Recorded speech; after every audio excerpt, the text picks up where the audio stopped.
Bonjour et bienvenue dans le point de lecture de juillet. Les ustensiles de juillet. Voilà, les cheveux. Hein?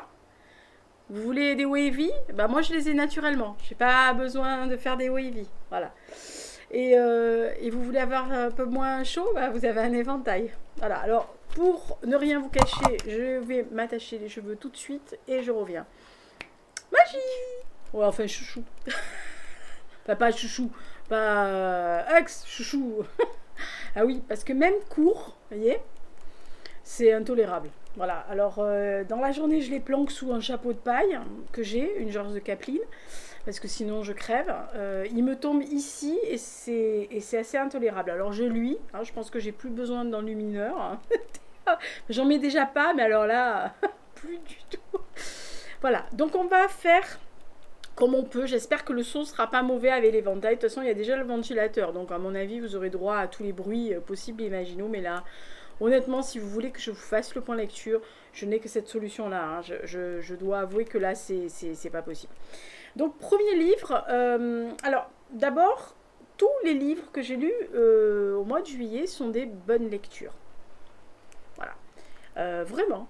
Le dernier, je vous expliquerai pourquoi. Je pense qu'il va falloir que je le décante parce que c'est un livre qui, voilà, qui est un peu, voilà, c'est le genre de livre exigeant qui demande, je pense, où on n'aime pas, je pense. Et bah moi, je suis, pour l'instant, pour parler avec moi-même, ça a été une bonne lecture, mais pour savoir si c'est véritablement une très très bonne lecture ou si c'est une lecture, je décante. Il va falloir que je décante. Donc voilà.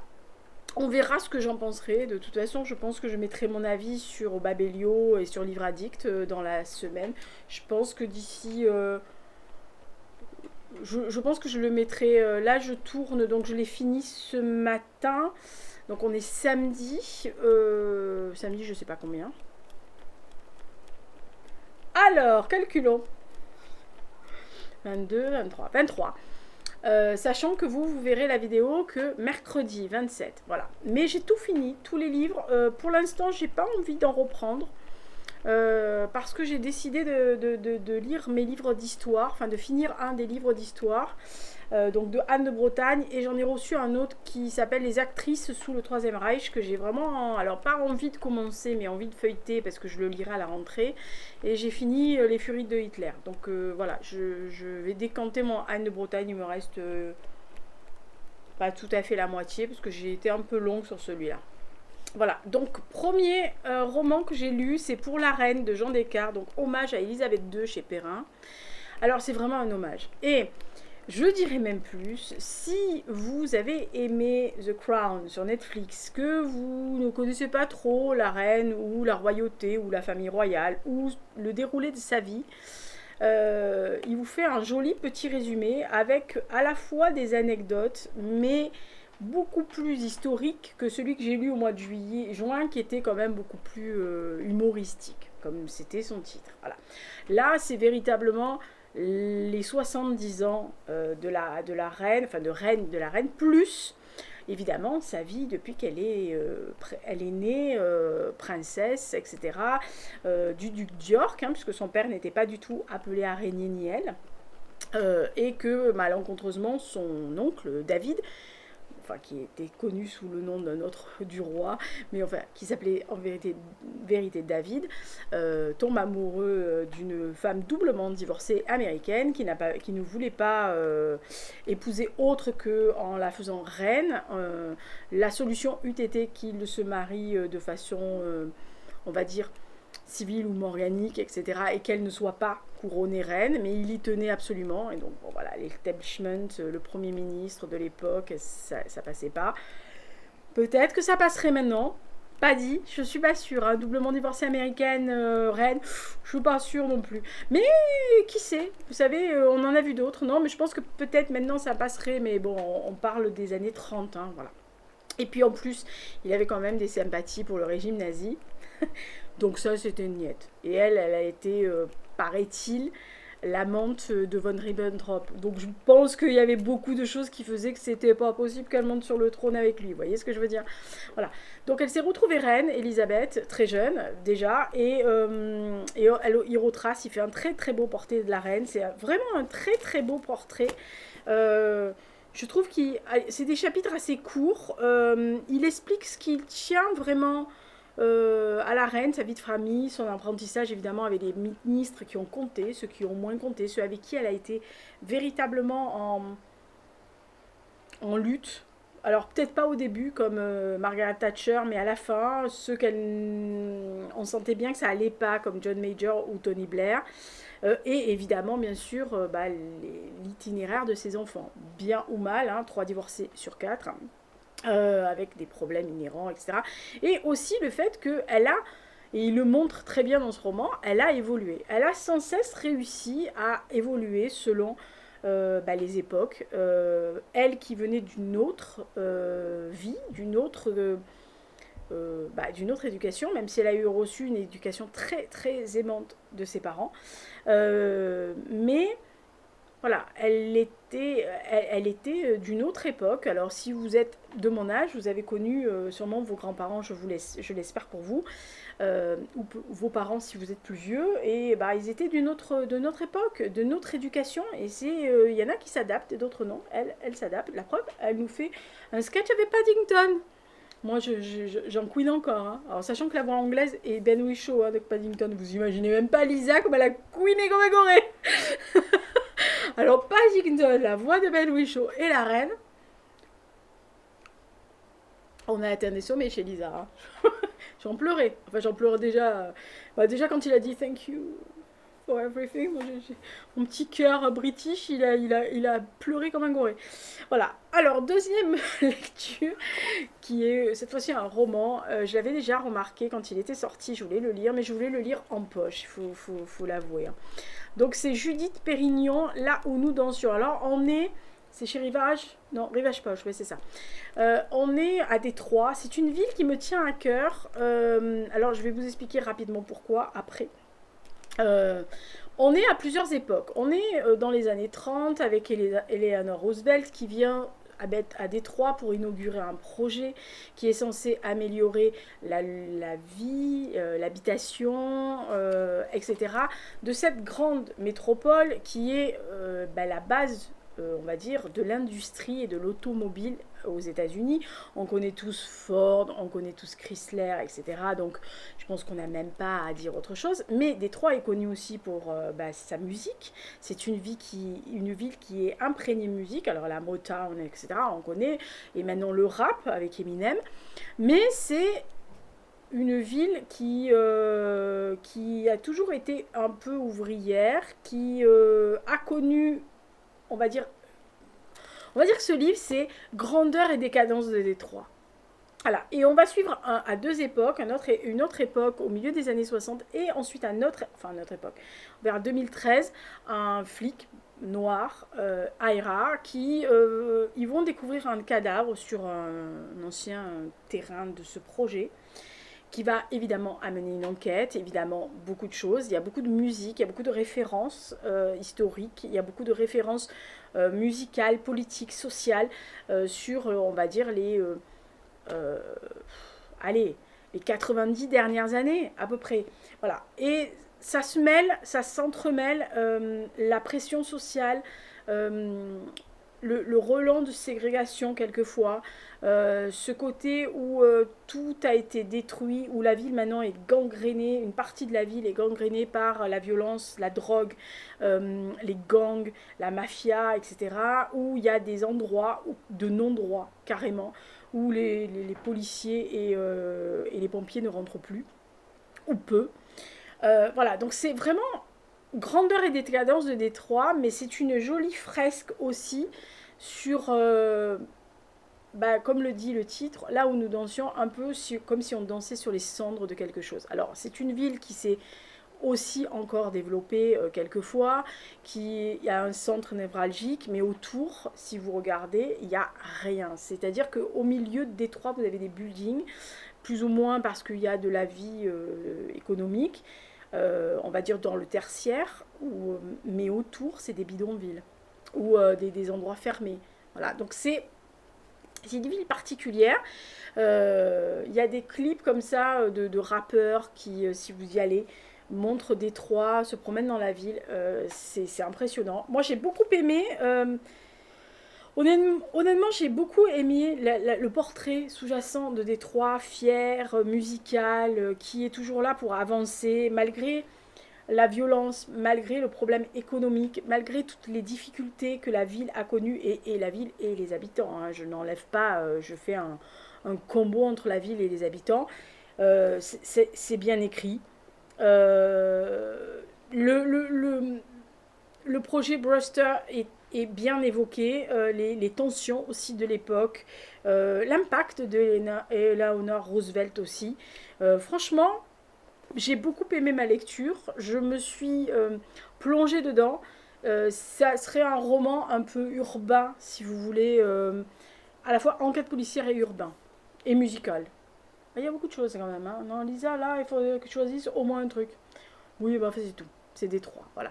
Alors, pour la petite histoire, c'est que, en fait, j'ai écrit mon premier roman qui était sous la forme d'un scénario au tout début des années 90. Alors, c'est pas la première chose que j'ai écrite, attention, c'est pas le premier ouvrage que j'ai écrit. Mais jusqu'à présent, enfin, jusqu'à cette date-là, j'écrivais des choses qui allaient entre 100 et 150 pages. C'est la première fois que je dépassais pratiquement 300 pages, où c'était vraiment un roman, c'était pas une nouvelle courte, une short stories, c'était vraiment un roman. Mais je l'avais mis sous forme de scénario, et j'étais... hop, téléphone. Je pense que c'est parti pour être le gros bordel hein, aujourd'hui, parce que tout le monde me téléphone. J'ai fait une pause de 7 minutes parce que j'ai eu un téléphone, puis ensuite j'ai eu quelqu'un qui m'annonçait qu'un notaire voulait vendre ma maison. La totale. Voilà, il y a des gens qui font pas leur boulot. Alors je lance un truc, faites votre travail correctement, hein, voilà, avant d'emmerder les autres. C'est très bien. Alors voilà, donc pour revenir au roman que j'ai écrit, je l'ai écrit au début des années 90 et c'est vraiment voilà, le premier gros roman que j'écrivais. Je l'avais mis sous forme de scénario parce qu'à l'époque, ce qui me bottait en fait à écrire, c'était des scénars ou des petits romans qui faisaient 150, 200 pages, mais pas plus. Et ça se passe à Détroit. Mon histoire, et peut-être 2-3 ans après, j'ai décidé de le faire en roman, donc voilà, une jolie pavasse, mais que je n'ai jamais sorti.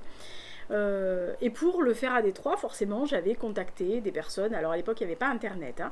Voilà, donc j'avais envoyé des courriers, parce que je connaissais personne là-bas.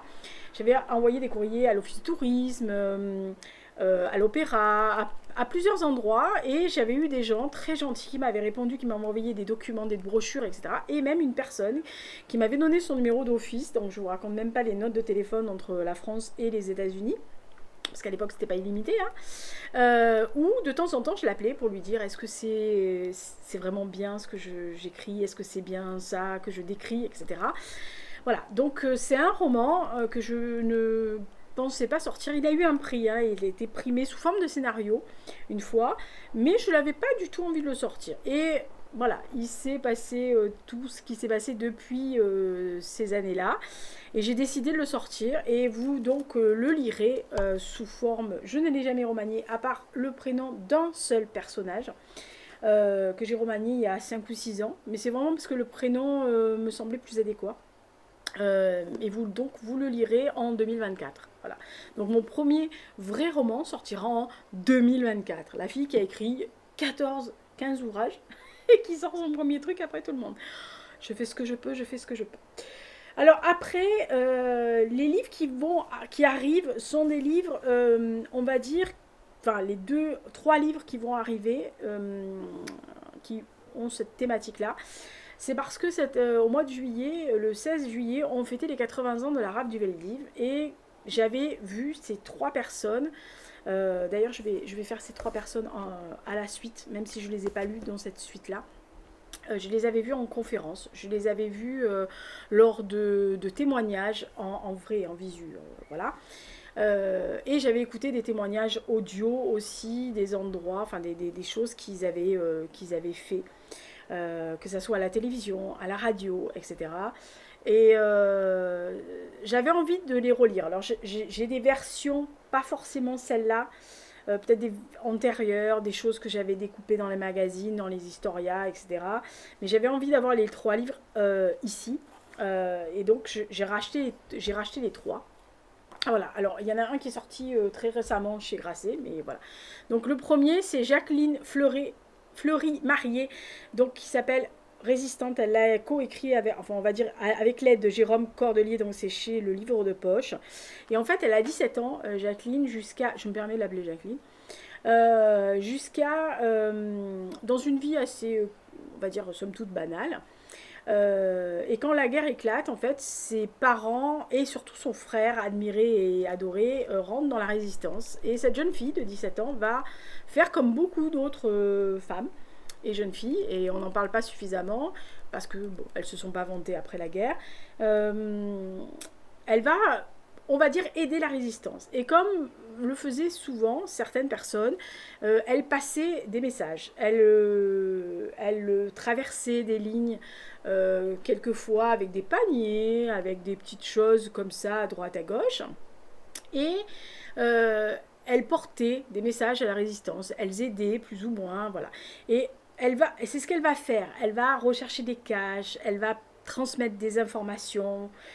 Et un jour, elle va être arrêtée et déportée. Alors d'abord, elle est enfermée à Fresnes, elle est torturée par la Gestapo et elle est envoyée à Ravensbrück, et donc le camp de femmes. Et elle va nous raconter, alors c'est ça, mais c'est très intense, hein, voilà. Elle va nous raconter tout le cheminement, tout ce qui s'est passé, tout la déportation jusqu'à Ravensbrück dans ces wagons à bestiaux, ce qu'elle voit là-bas, ce qu'elle entend là-bas, ce qu'elle comprend là-bas, ce qui fait qu'elle va se retrouver confrontée à l'indicible, où elle va lutter pour sa survie, revenir, essayer de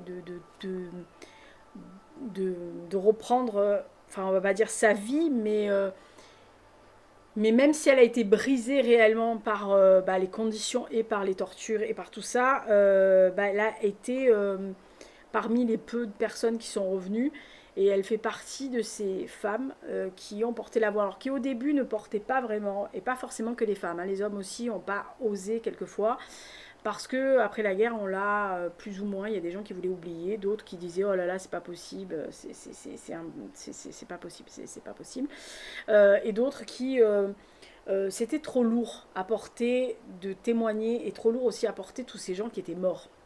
Voilà, donc elle livre un témoignage en fait qui fait que nos valeurs à nous devraient toujours porter leur flambeau à eux.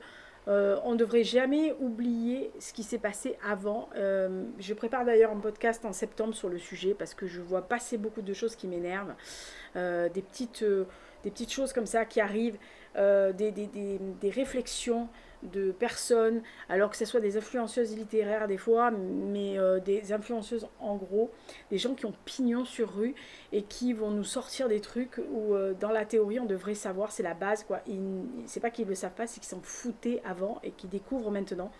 Voilà, donc c'est vraiment un des témoignages exceptionnels qu'on peut avoir.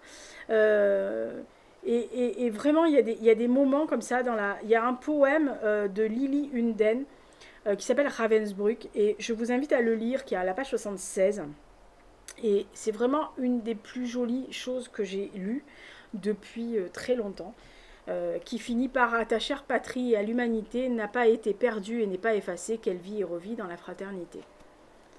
Vous pouvez juste de temps en temps vous rappeler de ce genre de choses. Deuxième témoignage que j'ai lu, ça aussi je l'ai vu en vrai, on va dire en conférence, et plusieurs fois à la télévision, parce qu'il a été poussé par Simone Veil aussi à témoigner, à raconter ce qui se passe, et ça tombait bien, c'est Après la rafle, donc de Joseph Weissmann. Alors c'est un petit garçon très débrouillard, qui habite Paris, qui a une famille somme toute normale, avec des parents qui s'adorent, et c'est un petit garçon qui ne voit pas, enfin qui voit ce qui se passe, mais qui ne voit pas, et qui voit entrer les Allemands avec une espèce d'appréhension, mais avec les yeux d'un enfant, si vous voulez. Sauf qu'on leur impose l'étoile, sauf qu'on leur impose certaines choses et qu'ils vont qui vont être raflés, donc dans cette fameuse rafle du Veldiv, qui vont être arrêtés, et je le rappelle, uniquement par la police française. Il n'y avait donc, je rappelle parce qu'il y a quelqu'un qui l'a sorti la fois, j'ai cru que j'avais tué quelqu'un en regardant la vidéo. Non, il n'y avait pas de soldats allemands, ni de la Wehrmacht, ni de la Gestapo, ni de la SS. Ce n'étaient que les policiers français. L'État français, même pas la milice n'était pas créée à cette époque-là, hein. Je rappelle, enfin en tous les cas, elle était sous-jacente, mais elle n'était pas là. C'est véritablement la police française qui est allée arrêter des Français d'origine, on s'en fout, hein, mais qui sont allés arrêter d'autres Français. Alors évidemment, il y avait au milieu de tout ceci des Juifs qui étaient polonais, qui étaient des étrangers, mais que la France avait accueillis sur son territoire avec des cartes de séjour. Et ils ont dressé un inventaire en faisant un recensement quelques mois auparavant, qu'ils n'ont pas hésité à filer à l'armée allemande, qui n'en demandait pas tant. Ils ont même été assez étonnés quand vous lisez les témoignages de certains officiels qui étaient à Paris et qui se sont vus arriver des fiches cartonnées ou des listings tapés à la machine, enfin pas à l'ordinateur, à la machine, à écrire, ils en demandaient pas tant, hein, non, bah non, il y en a qui ont outrepassé les demandes, bah voilà, c'est, voilà. Et donc lui va se retrouver donc forcément avec sa famille au Veldiv, avec ces milliers de personnes qui vont être entassées réellement. Alors je ne sais pas si vous avez déjà vu des photos du Veldiv, qui était donc un vélodrome, c'est-à-dire un palais fermé pour faire du vélo, avec plusieurs gradins, plusieurs étages, dans des conditions de détention effroyables. Il y avait un toilette qui a été vite bouché, et donc ça faisait pipi et ça déféquait à peu près dans tous les coins, donc vous imaginez déjà l'odeur, les gens qui étaient malades, des femmes enceintes, la chaleur, parce qu'il y avait une verrière. Alors ils avaient couvert la verrière pour éviter les bombardements, mais la verrière, vous imaginez, on est en plein été, il faisait une chaleur à crever. Les gens qui avaient peur, qui ne savaient pas ce qui se passait, qui n'étaient pas renseignés, qui avaient peut-être été brutalisés en étant jetés hors de chez eux. Enfin, il faut quand même se mettre dans la peau de ces personnes qui sont chez eux, qui vivent normalement à Paris, qui voient arriver la police française, donc censée, la police française vous défendre, en tous les cas vous protéger, qui se voient être récupérés comme des malandrins. On leur dit prenez une valise avec 2-3 jours de nourriture, 2-3 merdes, ça va aller, vous allez voir. Qui est nenni. Voilà. Et qu'on les entasse par camion entier à l'intérieur du vélodrome d'hiver. Et donc il y a toutes ces scènes abominables. Si vous ne les avez jamais vécues, allez-y. Hein. Ou si vous ne les avez jamais vues. Mais il y a un document de l'INA et il y a... alors il n'y a pas de document, évidemment, les photos voilà, d'intérieur. Hein. Allez sur l'INA parce qu'il y a pas mal de trucs. Il y a une photo qui a été prise d'un bâtiment qui était en face du Veldiv où on voit les camions arriver. Voilà, avec les 2-3 personnes autour. Et donc après, ces personnes sont transportées. Alors ils se disent, ah bon, c'est bon, on va rentrer à la maison en fait. Et il y a une rumeur qui court comme quoi les gens qui ne sont pas français de souche vont rentrer chez eux. Donc la plupart des gens de Pologne ou de l'Est. Bon, alors déjà vous vous dites quand même, l'État français vous arrache à votre patrie d'adoption pour vous renvoyer chez vous. Bon, alors passe encore, vous renvoyer chez vous. Bon, et on va les déporter, les interner dans un autre camp. Voilà. À Beaune-la-Rotonde, où, pareil, train à bestiaux, dans des conditions effroyables, sous la chaleur, on les laisse sur les rails pendant des heures, sans boire, sans manger, sans rien, d'ailleurs, comme il le note, on pouvait nous loger tant de chevaux et tant d'hommes, on était bien beaucoup plus nombreux que ça. Voilà, et donc ils arrivent dans ce camp de transition, donc nous on sait maintenant que c'est un camp de transition, mais eux ils ne savaient pas.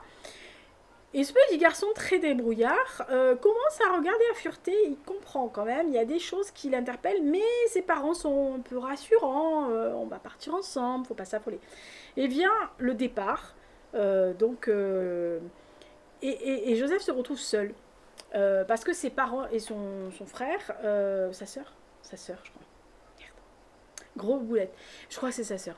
Euh, se, sont pris, c'est-à-dire ils sont importés, sont mis dans d'autres trains et on leur dit vous allez rejoindre vos parents demain ou après-demain. Et en fait, bah non, parce que les parents partent à Auschwitz, en gros. Et Joseph prend la décision avec un des autres petits garçons qui se traînent là, qui est tout seul, de s'évader. Voilà. Et ils vont réussir à passer sous les barbelés. Alors, je sais que beaucoup d'entre vous ont vu le film La Raf. C'est calqué sur son histoire, mais l'évasion n'est pas aussi rapide et aussi facile que l'on voit dans le film. C'est- mais c'est une question cinématographique, je suppose que c'est très compliqué quand même de voir ce genre de choses. Et donc il va raconter ce qui s'est passé durant ces ça. Et puis il va raconter toute la cache qu'il va faire pendant des années jusqu'à la fin de la guerre. Alors ballotté d'endroits gentils à des gens sordides, des gens qui étaient viscéralement antisémites et qui vont le dénoncer, d'autres qui vont le prendre pour un larbin, qui vont le battre, qui vont le maltraiter, des gens qui vont véritablement abuser d'un enfant. Euh, et tout ça, ce petit garçon qui va grandir va occulter ça à la fin de la guerre parce qu'il ne croit pas, il veut pas. Il fait un déni, il l'explique. Il met très longtemps à comprendre que ses parents enfin que sa famille ne va pas revenir. Il met très longtemps. Il refuse d'aller au Lutetia parce qu'il trouve que c'est pas possible. Voilà, parce que c'était le point de ralliement de tous les déportés et de tous les gens qui cherchaient des informations. Euh, et cet homme va, à un moment donné, accepter l'horreur, avoir des enfants et se mettre face à ce genre de choses. Et c'est vraiment un très beau témoignage fait dans des mots d'un homme qui se rappelle qu'il était en octobre 1940 un petit garçon et qui évolue au fil des pages en devenant un homme et puis un vieux monsieur. Voilà, donc c'est vraiment un très très beau témoignage si vous ne l'avez pas lu. Donc Joseph Weissman, après la RAF. Et donc le dernier que j'ai lu sur cette thématique, il est sorti chez Grasset. Donc c'est Julia Valac et Pauline Guéna. Alors Pauline Guéna, c'est une journaliste qui va l'aider. La seule des trois qui ne pardonne rien et qui a toujours une haine viscérale dans son cœur. Les autres, c'est pas qu'ils ont pardonné, c'est ils sont réussis à aller outre, à aller voilà, ils portent les stigmates, ils portent la lourdeur de l'absence des gens qu'ils ont perdus, de la mort, de ce qu'ils ont vu, de ce qu'ils ont enduré dans leur chair et dans leur corps et dans leur tête. Euh, Julia, c'est différent. Parce que Julia, elle a des souvenirs très difficiles. Elle a 17 ans quand elle est arrêtée, sur dénonciation d'une voisine en 1943. Et elle va se retrouver à Birkenau. Et là, elle va plonger dans ce qu'on peut même pas imaginer. C'est même pas l'enfer de Dante ou c'est même pas l'enfer sur Terre. C'est même au-delà. Pour les gens qui sont allés sur place, vous vous rendez compte tout de suite que voilà, que c'est pas c'est au-delà de ce que même pas quand on est sur place, c'est au-delà de ce que l'on peut imaginer. C'est-à-dire que vous vous dites non. Votre cerveau, vous voyez, vous savez, vous dites oui, oui, non, je vois.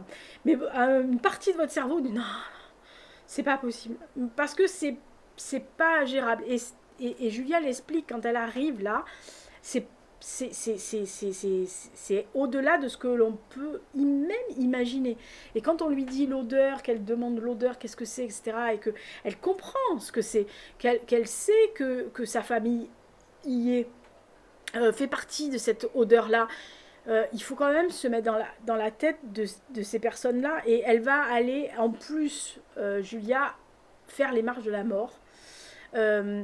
Donc, ils vont partir au travers de la Pologne, à travers l'Allemagne, qui vont faire plusieurs étapes, et alors dans des camps de plus en plus sordides, hein, sous la pression de la SS qui se carapataient, hein, parce qu'il y avait quand même nos amis russes, enfin soviétiques, qui déboulaient à fond la caisse. Alors c'était pas les Américains qui craignaient le plus, hein, c'était surtout les soviétiques, d'ailleurs tout le monde a craint ça, les soviétiques, hein, surtout les femmes allemandes. Et donc Julia l'explique. Et sur cette route-là, évidemment, c'est marche ou crève. Mais quand on dit marche ou crève, c'est vrai. C'était vraiment ça. C'est-à-dire que il passait au-delà de ça. C'est-à-dire qu'elle explique, et alors elle explique fort bien dans un style très acerbe et très voilà, carré, qu'elle était passée au-dessus. Voilà. À un moment donné, les gens qui tombent à côté de vous, bah, ils tombent. Même si c'est votre meilleur ami, même si c'est quelqu'un que vous avez soutenu moralement, même si c'est quelqu'un qui vous a aidé, c'est où vous tombez toutes les deux et vous mourrez toutes les deux, ou vous continuez à marcher. Les pieds en sang, la tête la tête dans un brouillard absolu, les meurtrissures au cœur, la faim, la faim, la soif surtout d'ailleurs. Tout le monde parle de la soif, moins de la faim, et le froid. Voilà. Donc tout ça, elle l'explique, elle explique d'ailleurs, il y a une scène où qui se déroule devant ses yeux de déportés qui s'acharnent sur quelqu'un. Et en fait, ça vous semble naturel. Ça pourrait choquer cette scène-là en disant mais non, mais si. Et c'est pas une question de vengeance, c'est une question à un moment donné, l'être humain ne peut pas encaisser au-delà. Vous vous imaginez, mais ils ont encaissé au-delà. Voilà. Mais Julia est revenue, elle a eu des stigmates parce qu'elle a eu une dysenterie, puis le typhus qui lui a laissé des marques. Elle va rencontrer un homme qui est aussi un déporté, qui, contrairement à elle, a réussi à s'extirper cette haine absolue. Mais Julia, là, voilà, elle ne pardonne pas, elle n'arrive pas à pardonner, ce qui est tout à fait compréhensible. Mais ces trois beaux témoignages, les trois, n'hésitez absolument pas. Alors si vous n'avez pas trop de connaissances et que vous avez un peu peur, lisez celui-là en premier, lisez Joseph Weissman en deuxième et attaquez-vous à Julia Valak après, parce que c'est quand même très difficile à encaisser et c'est surtout il faut connaître quand même beaucoup de choses pour arriver à comprendre le mécanisme qui se met en place à un moment donné. Voilà. Autre livre que j'ai lu, et cette fois-ci, alors ça, on va dire que c'est sur une période de fin de guerre à Berlin, mais qui n'a aucun rapport avec les autres, mais je l'ai lu au milieu, juste avant Julia Valak. Je l'ai lu en donc lecture commune avec ma copine Virginie. Je vous mets sa vidéo dont elle en parle dans le Qu'as-tu lu donc de la semaine du... Je crois qu'elle l'a sorti le 19 juillet, mais je vous mettrai la vidéo si j'y pense. Voilà. Nous avons lu toutes les deux en lecture commune Harald Gilbert's donc Germania. C'est une saga d'un commissaire qui s'appelle Richard Oppenheimer, qui est juif, qui est marié avec une Aryenne qui s'appelle Lisa, et qui sont donc forcément, vu les lois du Nuremberg, qui sont au banc de la société, mais comme il est marié à une Aryenne, ils vivent dans une maison juive en plein milieu de Berlin, sans avoir aucun droit, hein, voilà, il porte l'étoile, il n'a pas le droit de travailler, Lisa, pardon, ça m'a marqué ça, Lisa, elle, a été reléguée on va dire au troisième banc de la société allemande, même si elle est allemande, elle est aryenne, mais elle a épousé un juif, faut pas déconner, enfin surtout à cette époque-là, et donc elle ne veut pas divorcer. Il y en a beaucoup qui ont divorcé, il y en a certains qui ont refusé et qui ont subi, entre guillemets, la même mise au banc que leur mari. Mais lui, Oppenheimer, était un commissaire très émérite de la Kripo, donc la police allemande, avant l'accession de Hitler au pouvoir. Il s'est retrouvé sur le banc, on va dire poussé à la sortie, hein, bien sûr, parce que les juifs n'avaient plus le droit de travailler dans les fonctions publiques, certaines professions libérales leur étaient interdites, etc. Et donc, et après c'est monté crescendo, hein, voilà, mais à partir de 1935, c'était ça. Et il vit le plus sous le radar possible. Il a encore une amie, Hilde, qui est une femme assez libérée, qui est une femme de l'aristocratie allemande, qui a ses entrées un peu de partout, qui est un ex-mari de la SS, mais bon, pas plus que ça, et qu'il va voir en catimini, discrètement, de temps en temps, pour parler.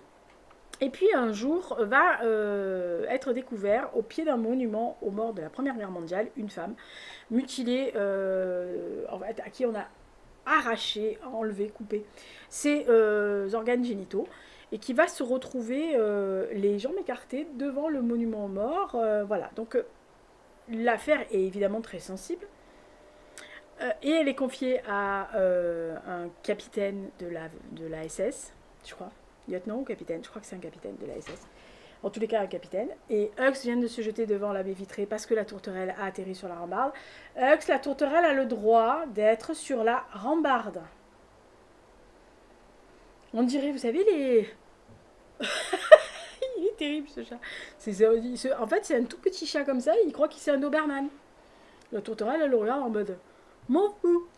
Non mais je vous assure, c'est gravissime. Et donc en fait, bah, la SS est très très embêtée. Il leur faut quelqu'un qui ait le raisonnement. Et en fait, Oppenheimer avait travaillé sur 2 serial killers qui étaient assez semblables dans le modus operandi.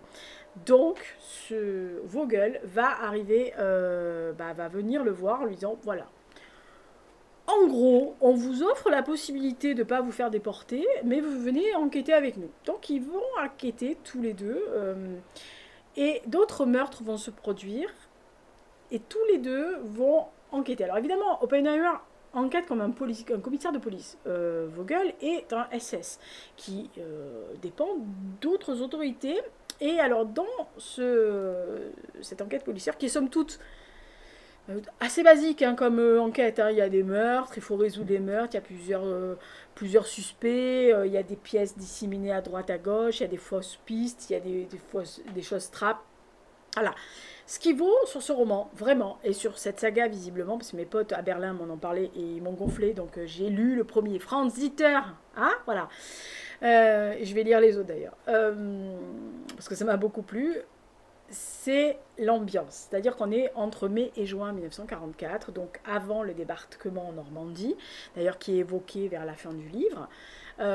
Et on est à Berlin, c'est-à-dire Berlin qui subit constamment depuis des mois et des mois des attaques aériennes, qui arrivait à endiguer ça avec la DCA et qui n'arrive plus à endiguer malgré la DCA. Donc des immeubles détruits, des gens qui meurent, il y a la faim, c'est de plus en plus tiré, ça fait des mois et des mois, voire des années que le peuple, une grosse partie du peuple commence à se retourner, mais défaitiste de toute façon à un moment donné, hein, face à un peloton d'exécution, soit vous souriez et vous prenez pas la balle, soit vous prenez la balle, donc il y en a beaucoup qui essayent de faire comme ils peuvent. Et il décrit très bien ça, c'est-à-dire, déjà, premièrement, il décrit très bien les arcanes des services de renseignement qui se tiraient la bourre depuis les années 30, parce que entre la SD, l'Arweil, qui est de la Wehrmacht, donc, et nos amis de la Gestapo, nos amis de la SS, des fameuses SS au milieu, et alors le ministère de la Propagande, le ministère de l'Intérieur, et tout le monde se tirait un peu la bourre, parce que, évidemment, tout le monde voulait être absolument on va dire, l'héritier direct du grand chef, ou avoir le plus de pouvoir possible. Alors, évidemment, à ce petit jeu, il y en a certains qui avaient déjà des gros atouts, parce qu'ils avaient déjà les services de renseignement de la SD et la SS, et qui étaient redoutables. Hein. Non, il fallait pas... non, alors non, faut pas s'affronter avec ces gens-là. Voilà. Donc, moi, ce que j'ai aimé dans ce roman-là, c'est que au milieu de cette enquête, il y a toute la société allemande, où on voit toute l'évolution des gens, y compris du fameux Vogel, qui est un des personnages que j'ai aimé. Alors, autant Oppenheimer est pas mal, j'ai bien aimé ce commissaire, autant j'adore Vogel. Alors, je pense que le deuxième épisode, il y sera pas. Je pense. Je pense que... Bon, en plus, c'est le commissaire Oppenheimer, le héros, donc je pense que... Voilà, je pense que tous les tomes ont un autre binôme, plus ou moins. C'est ce que plus ou moins on comprend. C'est dommage, voilà. Non, parce qu'il a une belle évolution. Il aurait une belle évolution de salopard après. Bon, bref. Et donc, c'est vraiment ce qui me plaît. Il parle aussi, par exemple, alors il y a beaucoup de choses que je vois passer des fois sur les Lebensborn, qui sont faux, etc. Et là, on explique véritablement ce qui était la base de ce programme-là. Voilà, comment ça se faisait véritablement, qu'est-ce qui était dans l'enjeu, quel était l'enjeu final. Il y a eu beaucoup de fantasmes, beaucoup de choses qui ont été, qui quelquefois sont pas, qui sont vraies, mais qui sont pas la généralité parfaite. Moi, je trouve que la vie à Berlin est bien faite. On parle de l'Aldion, on parle de l'Aldon, l'Aldion. J'arriverai jamais à ce truc. Je l'entends en allemand et donc ça m'énerve. À chaque fois, il faut qu'ils arrêtent, les deux là, berlinois. Ils me parlent en allemand la dernière fois et j'ai rien compris ce qu'ils ont raconté. Bref, c'est vraiment. Voilà. Toute l'enquête s'étale sur quelque chose. On sent la montée de la peur et même de la pression vis-à-vis de la hiérarchie SS et tout ce qui est le palier, parce que le moindre faux pas, vous valez le bataillon 500, qui était le bataillon disciplinaire allemand, ou carrément Quick. Ah bah Quick. Hein. Et encore mieux, c'est qu'on déportait votre famille. Si vous faisiez la résistance. Ah bah oui, oh bah tant qu'à faire, voilà. Alors on vous déportez votre famille, d'où bah ta gueule, quoi, voilà. Donc très très bon roman policier historique qui se passe à Berlin. Donc les prochains, c'est les Fils d'Odin, etc. qui continuent. Donc voilà, on en est à début, je sais plus quand c'est qu'on finit, mais je crois qu'en fin juin, début juillet. Et ça, c'est vachement bien foutu. Et la période est très très bien retransmise. Je crois qu'on finit fin juin. Et c'est vraiment, vraiment, si vous aimez donc les romans historiques avec des polars, mais je vous dis une enquête somme toute assez classique, mais qui est bien troussée, qui est bien foutue, qui à la fin vous dit ah merde, ouais, pas vu penser ça. Voilà, mais ça vaut surtout par ça vaut surtout par tout ce qui est sociétal, politique, économique et la vie sous les bombes à Berlin à cette époque-là. La peur,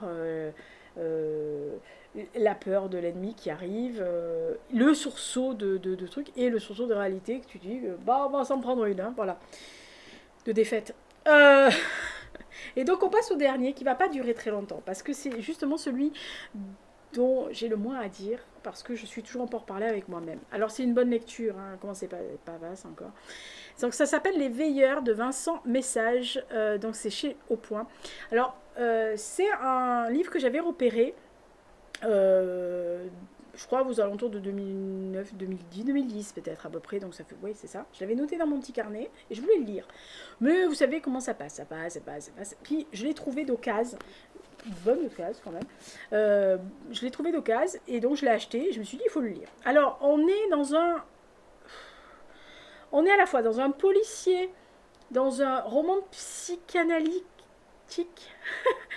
psychologique, psychanalytique, psychédélique, non pas psychédélique, oh, quoique si un peu quand même, hein. Un peu métaphysique aussi. Alors là vous êtes en train de dire oh putain. Oui, bah oh putain, ouais, c'est ça.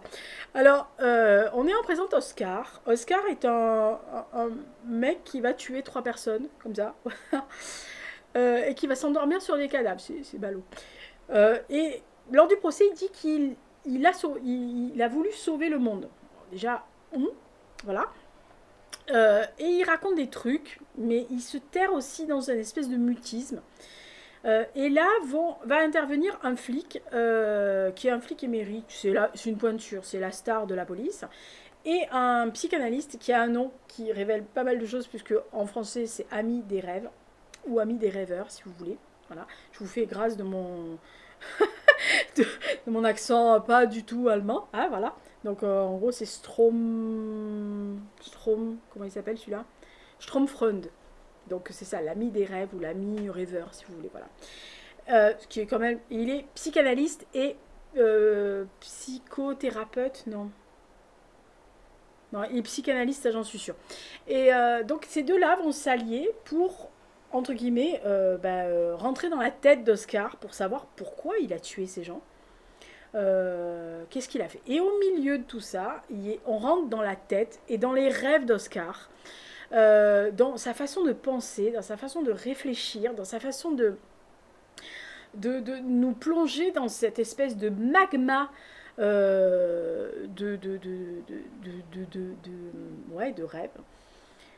Et je peux vous assurer que les 150 pages, c'est incroyable de se retrouver à la fois dans la tête du flic, à la fois dans la tête du psychiatre, et à la fois, enfin du psychanalyste, et à la fois dans la tête du fou, entre guillemets, de Oscar. Et quand ça tombe dans les rêves d'Oscar, vous êtes, mais alors à un moment donné, je me suis dit, mais où il va? Qui fait? Je me suis même demandé si j'étais pas folle, moi aussi. Je vous assure, quelquefois je relisais 2 fois le même truc en me disant non, non, pas possible. Et c'est vraiment la plongée dans la tête de quelqu'un, avec évidemment des réflexions policières ou des réflexions de psychanalystes. Euh, et tout ça, ça se passe sur à peu près 300-400 pages.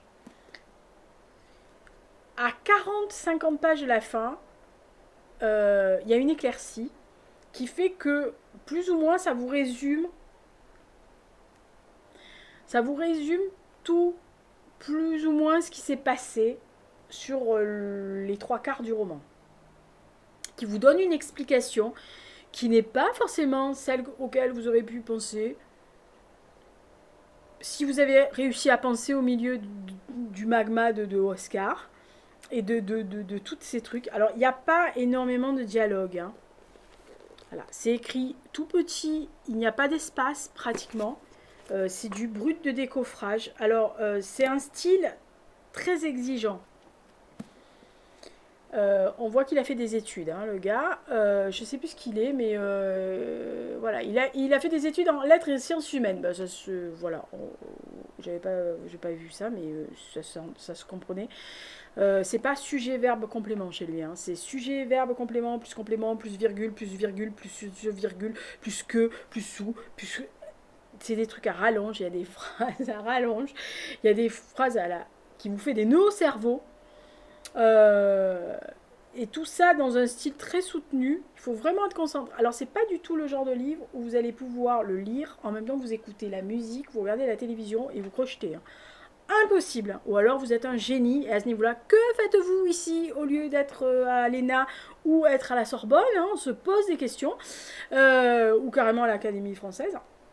Parce que vraiment, là, honnêtement, si vous faites autre chose, vous perdez le fil. C'est le cas de le dire. Voilà. Alors, c'est un roman, c'est pour ça que je vous disais, c'est un roman pour lequel je suis toujours en pourparlers parce que j'ai vraiment bien aimé ma lecture, mais vraiment. De me plonger là-dedans. Je l'ai arrêté pendant 2-3 jours parce qu'à un moment donné, ça me faisait des nœuds au cerveau. Je me suis dit, ouh, j'ai rien compris. Enfin, c'est pas que j'ai rien compris, c'est que je me suis dit, ah non, là, il y a un truc, j'ai loupé. Donc, je suis revenue une quinzaine de pages en arrière. Et effectivement, il y avait une phrase que j'avais lue rapidement, enfin normalement, mais que j'avais... il y avait un mot que j'avais peut-être dû louper ou que j'avais pas imprimé véritablement, donc ça m'avait foiré le truc. Alors c'est pour ça que je vous dis, c'est quelque chose que je veux décanter parce que c'est une très bonne lecture, mais je pense pas que ce soit un coup de cœur. Et comme je fais ma liste, je continue à faire ma liste des top 15 de l'année 2022, je vais le décanter pour savoir si je le rentre ou non. Mais sinon, c'est une bonne lecture, très exigeante, plume très très très exigeante, mais histoire incroyable. Voilà, ça mêle tout. Ça mêle tout ce que je vous ai dit au début. Donc voilà, si vous n'aimez pas ça, n'y allez pas, parce que vous... pas vaste. Sinon, plongez, mais plongez à tête reposée. Hein, pas, voilà, pas quand vous avez des soucis, pas quand vous êtes en période de stress, pas quand vous êtes en période de surchauffe du cerveau. Hein, voilà. Un truc coolos. Voilà, un moment où vous avez envie de vous jeter dans un roman qui demande une certaine lenteur de lecture. Hein. Je pense que si vous le lisez en diagonale, alors oui, on peut le lire en diagonale, mais je pense que si on le lit en diagonale, il faut sauter 400 pages. Hein. Vous lisez les 150-200 premières pages, vous sautez aux 50 dernières. Ce qui est dommage parce que vous allez louper des trucs. C'est bot. Mais, voilà. Mais je vous dis, je décante, mais c'est une bonne lecture, vraiment une très bonne lecture, mais pas une excellente pour l'instant. Donc quand j'aurai décanté, je pourrai vous le dire. Voilà. Donc au final, Bibi est contente. Bibi, elle a lu des très bons livres. Voilà. Elle s'est régalée en ce mois de juillet, voilà. Donc oui, vous allez me dire, oh, c'est pas énorme. Bah non, c'est pas énorme, mais j'avais envie de lire que ça.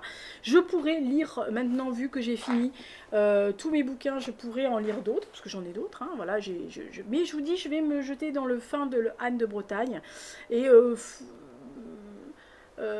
feuilleter.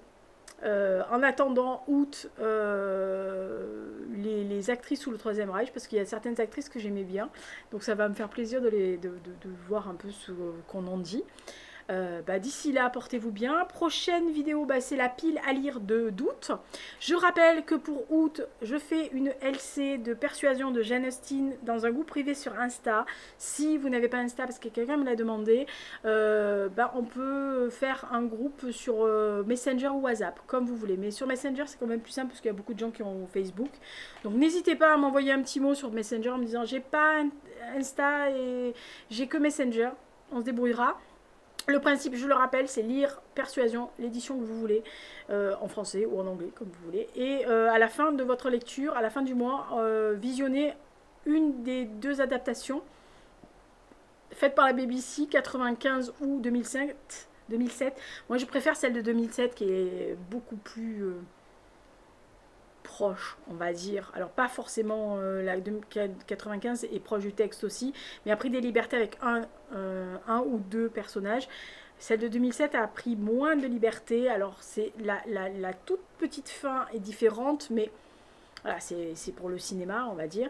Je ne vous parlerai pas de celle de Netflix, je ne l'ai pas vue, mais ma pote universitaire en Angleterre qui est fan, qui enseigne la littérature anglaise et qui est fan de Jane Austen et un peu spécialiste, elle avait s'étouffer 10 fois, et elle m'a dit, si tu y vas, tu vas crever.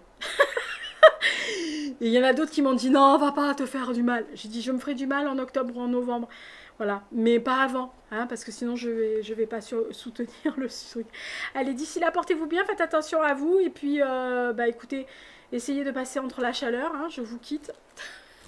J'essaye, si je survis, voilà. J'en peux plus, hein. Non, mais il fait exactement 31,3 dans l'appartement. Et je n'ai pas mis le rayon de lumière. J'ai pas pu, hein. J'ai essayé, j'ai failli crever. Et le Hux a faim. Donc il faut que j'aille nourrir la bête. Voilà. Allez, bisous, bisous. Ciao. Essayez de survivre, hein. Pensez à moi. Je crève.